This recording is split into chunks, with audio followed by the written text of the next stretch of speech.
के आगे और अमित शाह के आगे सही बात को कहने में भी बीजेपी के हिचकिचाते हैं, क्योंकि उनमें कब लात मार कर उनको बाहर कर दे वो सच्चाई जो पूरा देश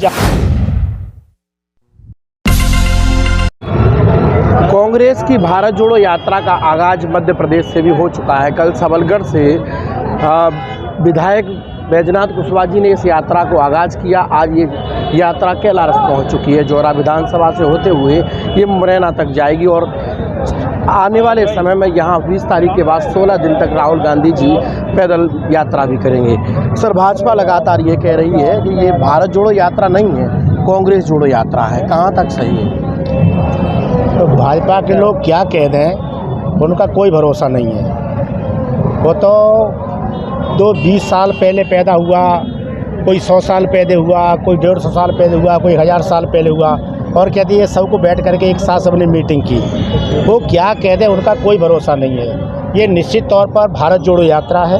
वो जाति के नाम पर, धर्म के नाम पर, मजहब के नाम पर, क्षेत्र के नाम पर, भाषा के नाम पर इस देश को भारतीय जनता पार्टी तोड़ रही है, भाई को भाई से लड़ा रही है। और पूरा देश जो हमारा संगठित है उस देश को ये बुरी तरह से बेचने में लगे हैं। बेचकर इस देश को तोड़कर कमज़ोर करने में लगे हैं। देश के तमाम सारे सरकारी संस्थान, चाहे वो एयरपोर्ट हो, चाहे आपका रेलवे हो, चाहे शिक्षा हो, चाहे स्वास्थ्य हो, चाहे बिजली हो, चाहे बंदरगाह हो, ये सारे के सारे सरकारी संस्थान उन्होंने बेच करके भारत को इतना कमज़ोर कर दिया है, ऐसा तोड़ दिया है कि आज यहाँ का रुपया 85 के आसपास पहुँच गया है। निश्चित तौर पर ये हमारे देश के लिए बड़ी भारी बुरी खबर है कि हमारे देश का रुपया इतना लुढ़क गया है जो आज तक कभी नहीं लुढ़का। अगर ये भाजपा और सत्ता में रही तो ये भारत के संविधान को भी तोड़ मरोड़ करके इसको ख़त्म कर देंगे।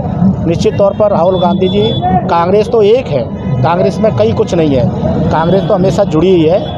लेकिन अब ये सब हमारा हुजूम दे करके और इस तरह का जो जनसैलाब आज राहुल गांधी के साथ में दिख रहा है, उससे ये घबरा करके ये कुछ भी कह सकते हैं। ये भारत जोड़ने की यात्रा है, वो जो कहे उनका कोई मतलब नहीं। बीते रोज भाजपा की पूर्व सांसद सुमित्रा महाजन की जो लोकसभा स्पीकर रही थी, उनका कहना है कि भारत जोड़ो यात्रा कांग्रेस के लिए काफ़ी मायने में बहुत बेहतर है और इससे विपक्ष मजबूत होगा।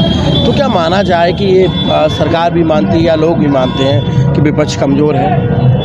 नहीं, ये जो उसने कहा है बिल्कुल सही बात। ये तो कई लोग कर रहे हैं दबे जबान से, पर उनकी मजबूरी है। मोदी के आगे और अमित शाह के आगे सही बात को कहने में भी बीजेपी के हिचकिचाते हैं, क्योंकि उनमें कब लात मार कर उनको बाहर कर दे वो सच्चाई जो पूरा देश जानता है। और देश के अंदर ऐसा कोई नेता नहीं है जो 7000 किलोमीटर की पद यात्रा करे। ये 3570 किलोमीटर की यात्रा है।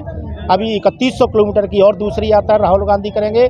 मैं तो भारत की बात नहीं कर रहा, पूरे विश्व के अंदर में ऐसा कोई नेता नहीं है जिसने इतनी बड़ी लंबी यात्रा की हो।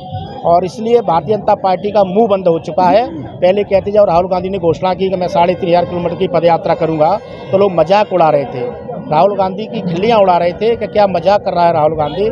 आज उनके पास कोई जवाब नहीं है। ये भारत की नहीं पूरे विश्व की सबसे बड़ी यात्रा है, ऐसा कहना है विधायक बैजनाथ कुशवाहा जी का। आप देखते ये हैं ये यात्रा कहाँ तक सार्थक होगी, क्योंकि 2024 की ये जो प्लानिंग की गई है राहुल गांधी जी द्वारा, लगातार कांग्रेस की तरफ लोगों का हुजूम जिस तरह से दिखाई दे रहा है उससे भाजपा भी बौखलाए उठी है। अब इसका रिस्पॉन्स 2023 और 24 में क्या आने वाला है ये तो आने वाले समय में पता चलेगा। कैमरा पर्सन प्रताप के साथ ब्यूरो रिपोर्ट, लोकनायक न्यूज़, मध्य प्रदेश।